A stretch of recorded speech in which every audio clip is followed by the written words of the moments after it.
So good evening, children. Today we are going to discuss about another part of adverbs. So నిన్న మనం adverbs లో 5 types చూసాం. అవునా? adverb అంటే ఏంటి?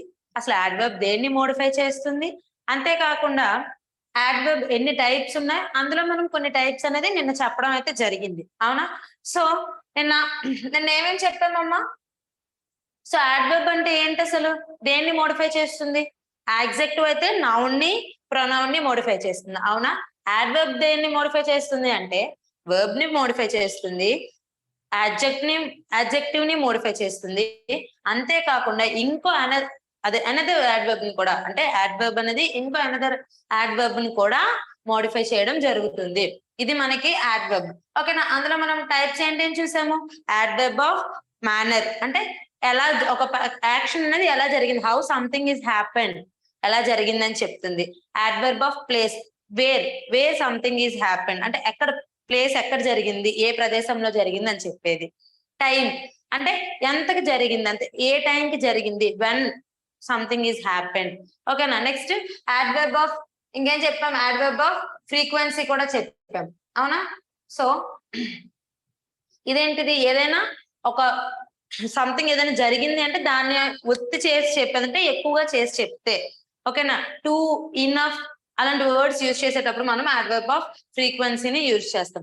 యాడ్వర్బ్ ఆఫ్ పర్పస్ అంటే దేనికి యూజ్ చేస్తాం, అసలు ఎందుకు జరిగింది, వై సంథింగ్ ఈజ్ హ్యాపెన్, ఎందుకు జరిగింది, ఒక యాక్షన్ అనేది ఎందుకు జరిగింది అని చెప్తే అది మనం adverb of purpose or reason గురించి మాట్లాడతాం.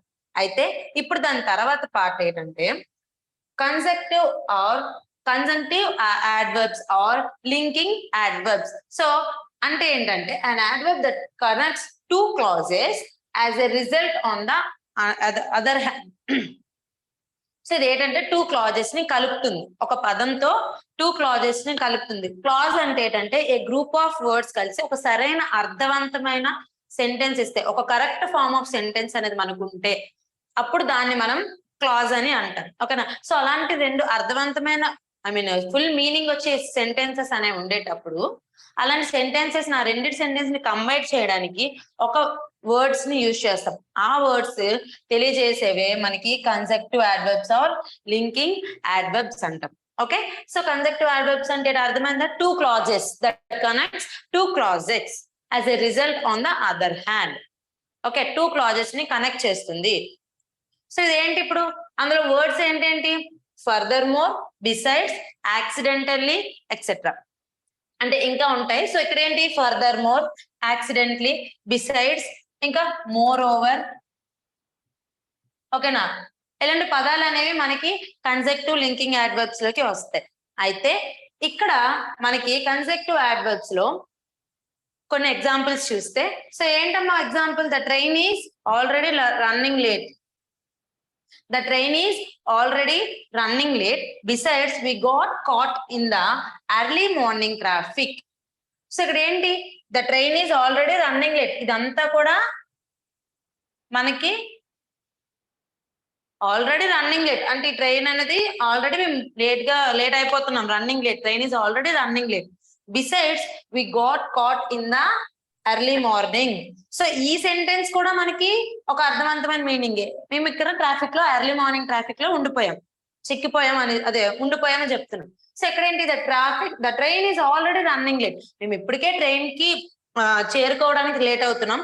అది కాకుండా ఏమైపోయింది, we got caught in the early morning traffic అంటే ఇప్పటికే ట్రైన్ మేము వెళ్ళడానికి లేట్ అయిపోతున్నాం, అది సరిపోదని చెప్పేసి ఇప్పుడు ఎర్లీ మార్నింగ్ ట్రాఫిక్ లో కూడా చిక్కుపోయాం అని చెప్తున్నా. ఇప్పుడు ఈ రెండింటిని కంబైన్ చేయడానికి ఏదమ్మా యూజ్ చేసాం, బిసైడ్స్. దీన్ని మనం యాడ్వర్బ్ అంటాం. ఓకేనా? సో యాడ్వర్బ్ అంటే ఏంటమ్మా, ఏవైతే two clauses, two meaningful clauses ని కంబైన్ చేస్తే, కనెక్ట్ చేస్తే అప్పుడు మనం దాన్ని conjunctive adverbs or linking adverbs అని అంటాము. ఓకే? సో ఏంటంటే the train is already running late, besides we got caught in the early morning traffic. Okay na? So next ఏంటి, Shreya is an engineer and moreover he is a good singer. ఇక్కడ ఒకటి గుర్తుంచుకోండి, ఇక్కడ commerce అనేవి కూడా మనకి main important. ఓకేనా? So Shreya is an engineer, Shreya అనేది engineer, and more over he is a good singer, ఇంకా దానిపైన ఇంజనీర్ తో కాకుండా ఇంకేముంది తనకి talent, extra talent, good singer, బాగా పాడగలదు. సో ఇక్కడ ఏంటి, శ్రియ ఈజ్ అన్ ఇంజనీర్, ఇది కూడా మనకి ఒక meaningful sentence. He is a good singer, ఇది కూడా మనకి మీనింగ్ఫుల్ సెంటెన్స్, అవునా? సో ఇక్కడ మోర్ ఓవర్ అనేది ఉంది కదా, దీన్ని యాడ్వర్బ్ అంటాం. ఇది మనకి లింకింగ్ వర్బ్స్. సో లింకింగ్ అనే పదంలోనే మనకు ఉంది ఏంటి, ఒక 2 వర్బ్స్ అంటే 2 సెంటెన్సెస్ ని కనెక్ట్ చేస్తే దాన్ని మనం 2 క్లాజెస్ ని కనెక్ట్ చేస్తే దాన్ని మనం ఏమంటామమ్మా, యాడ్వర్బ్ అంటాము. ఓకేనా? సో నెక్స్ట్ ఏంటంటే interrogative adverbs. So interrogative adverbs అనేవి ఏంటి, why, where, how, when are placed at the beginning of a question. So interrogative అంటే క్వశ్చన్ తెలుసు కదా మనకి, ఆల్రెడీ వర్బ్ లో చెప్పాను. నెక్స్ట్ నౌన్స్ లో కూడా ప్రొనౌన్స్. ఇంట్రోగేటివ్ అంటే ఏమో చెప్పాను కదా, ఇంట్రోగేటివ్ అంటే క్వశ్చన్ అడగడం. సో క్వశ్చన్స్ అడిగేదాన్ని చెప్తున్నారు కాబట్టి ఇంట్రోగేటివ్ యాడ్వర్బ్స్ అనేవి ఏంటమ్మా, వై, వేర్, హౌ, వెన్, వీటితో స్టార్టింగ్ లోనే క్వశ్చన్స్ అనేది, అంటే ఏదైనా సెంటెన్స్ స్టార్టింగ్ లోనే మనకి ఇవి స్టార్ట్ అయితే దాన్ని మనం ఏమంటాము అంటే ఇంట్రోగేటివ్ యాడ్వర్బ్స్ అంటాం. Okay, why are you so late, how do you start the car. So ఇక్కడ ఏంటి, హౌ, వెన్, ఇవన్నీ కూడా మనకి ఇంట్రోగేటివ్ క్వశ్చన్స్ ఏనా. When does the train arrive, how do you start the car, నువ్వు ఎలా కార్ స్టార్ట్ చేస్తావు. Why are you so late, నువ్వు ఎందుకు లేట్ అయ్యావు. సో ఇలా ఏదైతే మనకి interrogative adverbs why, where, how అనే వాటితో స్టార్ట్ అవుతుందో అప్పుడు వాటిని మనం ఏమంటాము, ఇంట్రోగేటివ్ యాడ్వర్బ్స్ అని అంటాం. ఓకే, సో నెక్స్ట్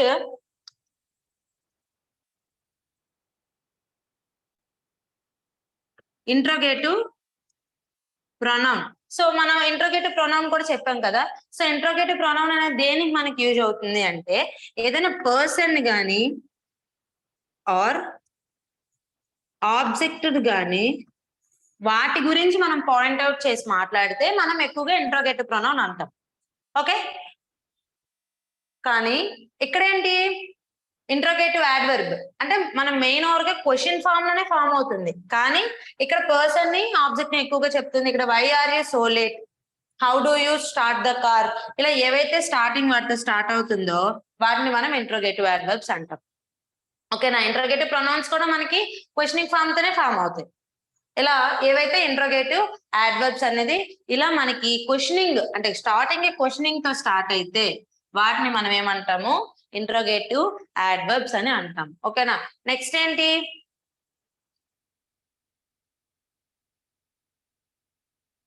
ఓకేనా.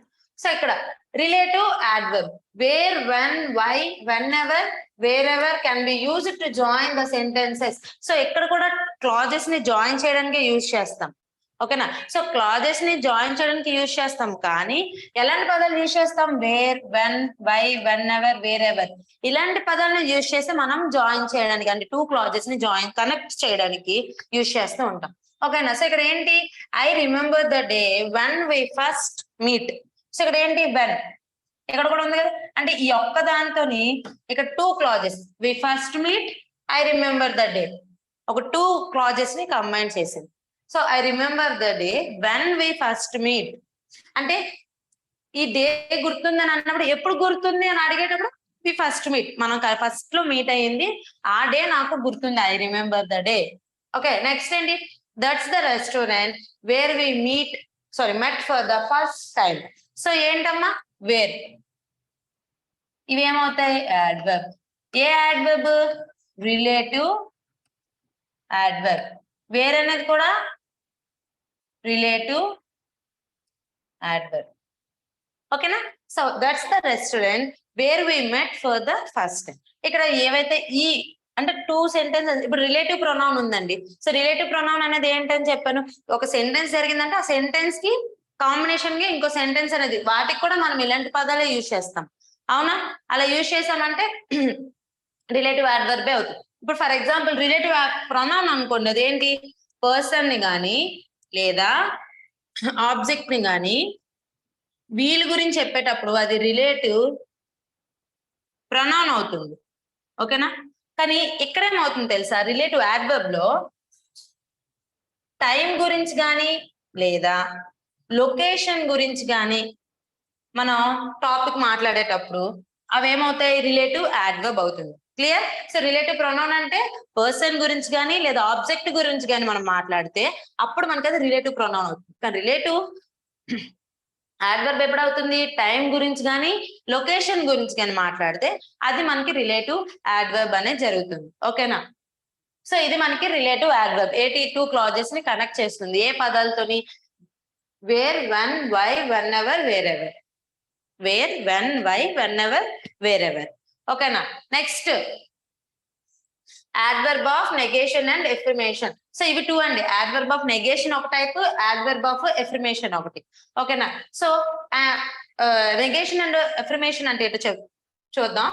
An adverb of affirmation or negation confirms or denies the truth of a statement. ఒక స్టేట్మెంట్ ఇచ్చామంటే అది నిజమా కాదా, ఓకేనా, అది నిజమా కన్ఫర్మా కాదా అని తెలియజేయడానికి ఏది యూజ్ చేస్తుంది అంటే adverb of negation and affirmation అనేది యూజ్ చేస్తుంది. ఓకేనా? అందులో యూజ్ చేసే పదాలు ఏంటి?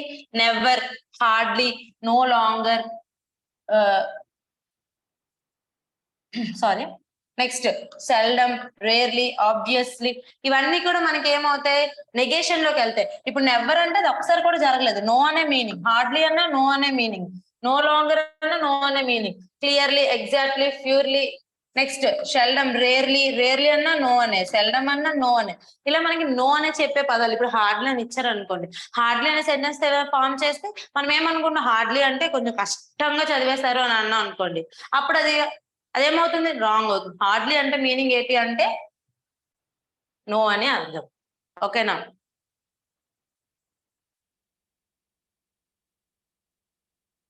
Hardly, never, surely, hardly, no longer, seldom, rarely, obviously, etcetera.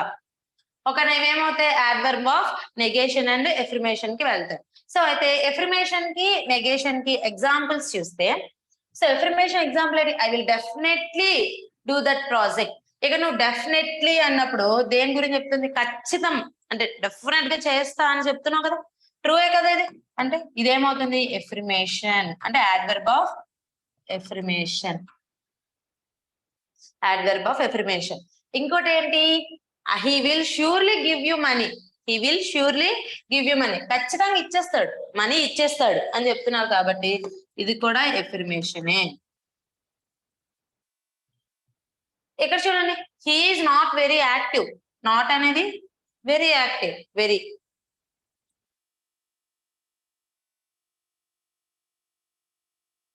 He is not very active. So ఇక్కడ మనకి వెరీ యాక్టివ్ అని ఉంది కదా, ఇక్కడ ఏమవుతుంది? నాట్ వెరీ యాక్టివ్ అంటే యాక్టివ్ ఉన్నాడని చెప్తున్నామా? లేదు కదా, నెగేషన్ అంటే నెగిటివ్ కాబట్టి నాట్ వెరీ యాక్టివ్. ఓకేనా? ఇదేంటి? I never talk to him this way. ఇక్కడ నెవర్ అని ఇచ్చారు అనుకోండి, అది నో. నేను ఇంకెప్పుడు ఆ విధంగా మాట్లాడను. I never talk to him this way, ఇలా మాట్లాడను అని చెప్తున్నా. ఇది మనకి నెగేషన్ యొక్క ఎగ్జాంపుల్. ఓకేనా? సో ఎఫర్మేషన్ ఎగ్జాంపుల్ ఏంటమ్మా? I will definitely do that project. He will surely give you money అంటే ఖచ్చితంగా చేస్తాను, ఇస్తాను అనే మీనింగ్స్ వస్తాయి. కానీ ఇక్కడేంటి? ఇంకోసారి చెయ్యను, ఇవ్వను అనేది. ఓకేనా? సో ఇవి మనకి ఎఫర్మేషన్ ఆఫ్ ఎగ్జాంపుల్స్. నెక్స్ట్ ఏంటి? ఇక్కడ చిన్న నోట్ పాయింట్ ఏంటంటే, మనం ఈజీగా గుర్తుపెట్టుకోవడానికి, ఇప్పుడు యాడ్వర్బ్ ఆఫ్ టైం అవునా కాదని మీకు తెలియాలి అంటే, ఇప్పుడు ఒక సెంటెన్స్ ఇస్తే దానికి మీరు వెన్ అనే క్వశ్చనింగ్ వేసుకున్నారు అనుకోండి, వేసుకుంటే అది మనకి ఏమవుతుంది? ఖచ్చితంగా యాడ్వర్బ్ ఆఫ్ టైం అవునా కాదా అని తెలుస్తుంది. ఎందుకంటే టైం అంటే ఎప్పుడు జరిగింది, ఎలా జరిగింది అనే కదా. So when. Adverb of place, place అంటే వేరే కదా, ఎక్కడ జరిగింది అనేది, కాబట్టి where. Adverb of reason, why, ఎలా జరిగింది, ఎందుకు జరుగుతుంది అని అడుగుతున్నాం కాబట్టి వై. యాడ్వర్బ్ ఆఫ్ మేనర్, ఎలా జరిగింది, హౌ, ఎలా జరిగింది అని చెప్తే దీన్ని మనం హౌ అనే దాంతో చెప్తాము. ఓకేనా? ఇవి మనకి నోట్ పాయింట్స్ అమ్మా. వన్ అనేది యాడ్వర్బ్ ఆఫ్ టైం ని, నెక్స్ట్ వేర్ అనేది యాడ్వర్బ్ ఆఫ్ ప్లేస్ ని, వై అనేది యాడ్వర్బ్ ఆఫ్ రీజన్ ని, హౌ అనేది యాడ్వర్బ్ ఆఫ్ మేనర్ ని తెలియజేస్తుంది. ఓకేనా?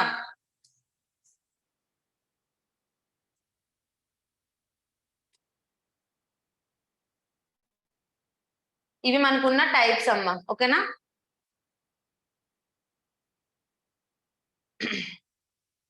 సో ఇవి మనకున్న టైప్స్. మీరు ఈ టైప్స్ గాని ఖచ్చితంగా ఫాలో అయితే ఖచ్చితంగా మీరు యాడ్వర్బ్ నుంచి ఎలాంటి ఇచ్చినా మీరు కన్ఫ్యూజ్ అవ్వకుండా ఈజీగా రాయొచ్చు.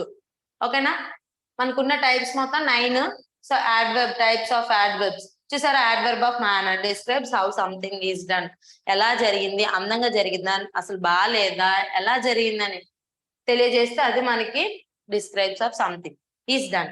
అదే adverb of frequency ఎలా అంటే ఎంత ఒత్తిడి పెట్టి చేశారు, ఎలా జరిగింది. ఓకేనా, to, enough, very, extremely, almost ఇవన్నీ కూడా మనకి adverb of frequency లో వచ్చే పదాలు. adverb of time అయితే ఏంటమ్మా, yesterday, daily, day after tomorrow, day before day, ఇలా మనం యూజ్ చేస్తాం కదా అలాంటివన్నీ. ఇవి ఎప్పుడెప్పుడు యూజ్ చేస్తాం, ఎండ్ ఆఫ్ ద సెంటెన్స్ లో.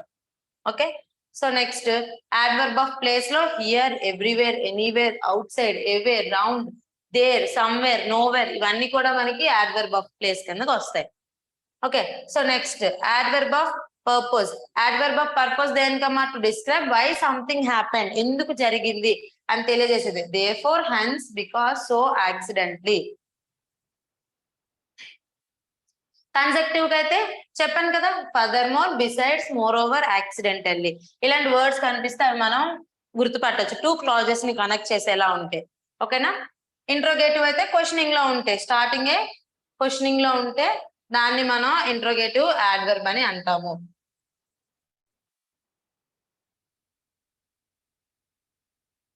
Next relative adverb. So relative adverb ఏంటి, where, when, why, whenever, wherever can be used, ఇలాంటి పదాలు కానీ యూజ్ చేస్తే అది మనకి రిలేటివ్ adverb అవుతుంది. నెక్స్ట్ adverb of negation ఒకటి, adverb of affirmation ఒకటి. నెగేషన్ అంటే ఏదైతే ట్రూత్ ని కాదు అని చెప్పేది, ఏదైతే కన్ఫర్మ్ చేసేది ఎఫర్మేషన్. ఓకేనా, ఒక స్టేట్మెంట్ యొక్కది. సో ఎఫర్మేషన్ మనకి ఎప్పుడు కూడా పాజిటివ్ లో వస్తుంది, నెగేషన్ అనేది మనకి నెగిటివ్ లో వస్తుంది. వాటి వర్డ్స్ కూడా చెప్పాను కదా, ఇవి మనకి ఉన్న adverb లో టైప్స్ అమ్మా. ఓకేనా, ఇప్పుడు మీరు ఇవి మీకు అర్థమైందో లేదో మీకు ఎలా తెలుస్తుంది, ఏదైనా ఎగ్జామ్ రాస్తే కదా, సో తర్వాత మీకు ఎలాగో ఒక ఎగ్జామ్ అనేది కండక్ట్ అవుతుంది. సో నేను చెప్పేది ఎంత వరకు మీకు అర్థమైందో మీకు తెలియాలంటే ఖచ్చితంగా మీరు ఎగ్జామ్ అనేది రాయాలి. ఓకేనా, ఎగ్జామ్ అనేది మీరు రాస్తేనే మీకు తెలుస్తుంది కదా మేడం చెప్పింది అర్థమైందా, అర్థం అవ్వలేదా అని. ఒకవేళ మీకు ఏమైనా డౌట్స్ ఉంటే నాకు అడగండి, నేను ఖచ్చితంగా మీరు గ్రూప్ లో పెడితే నేను నెక్స్ట్ డే క్లాస్ లో అది డిస్కస్ చేస్తాను. ఓకేనా, ఖచ్చితంగా ఎగ్జామ్ అనేది రాయండి, రాస్తేనే మనకి ఎంతవరకు మనకి టాపిక్ అనేది అర్థమైంది అని మీకు తెలుస్తుంది, మాకు తెలుస్తుంది. ఓకేనా, థ్యాంక్ యూ.